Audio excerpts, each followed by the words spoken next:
2019 నుంచి జరిగినటువంటి అరాచక పాలన 1600 రోజులు రైతులు చేసినటువంటి సుదీర్ఘ పాదయాత్ర అమరావతి టు తిరుపతి పాదయాత్రలో రైతులను పెట్టినటువంటి ఇబ్బందులు 1600 రోజుల పైన రైతులు చేసినటువంటి పాదయాత్ర రైతులను పెట్టినటువంటి ఇబ్బందులు రైతులను కొట్టినటువంటి లాఠీ దెబ్బలు రైతులను జైల్లో పెట్టినటువంటి సంఘటనలు ఈ అన్నిటిని కూడా కూటమి ప్రభుత్వం మరి పార్లమెంట్లో చట్టబద్ధత కల్పించి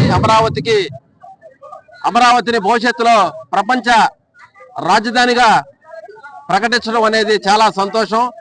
కూటమి ప్రభుత్వం మరి నిన్న పార్లమెంట్లో ఉభయ సభల్లో కూడా మరి ఆ చట్టబద్ధత కల్పించడం అనేది అమరావతి రైతులందరూ కూడా రాష్ట్ర వ్యాప్తంగా రైతులందరూ అలాగే రాష్ట్ర వ్యాప్తంగా ప్రజలందరూ కూడా చాలా సంతోషంతో సంబరాలు చేసుకున్నటువంటి పరిస్థితి మరి మనం చూస్తున్నాం.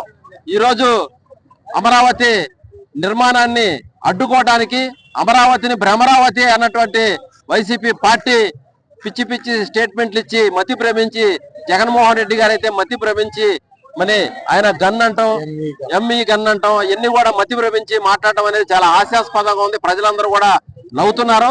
అమరావతిని ఉభయ సభల్లో పెట్టడాన్ని మరి రాష్ట్ర వ్యాప్తంగా ప్రజలందరూ సంబరాలు చేసుకుంటున్నారు.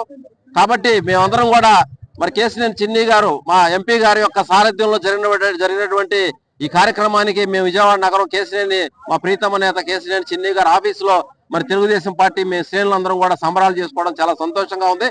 భవిష్యత్తులో త్వరితగతిన అమరావతిని కూడా నిర్మించుకుంటామని చెప్పి సందర్భంగా తెలియజేస్తూ కూటమి ప్రభుత్వానికి అలాగే విజయవాడ తెలుగుదేశం పార్టీ ఎమ్మెల్యేలకి చిన్ని గారికి మరి బీజేపీ ఎమ్మెల్యేకి అందరూ కూడా పేరు పేరున కూటమి నాయకులందరూ కూడా పేరు పేరున అభినందనలు తెలియజేస్తాం.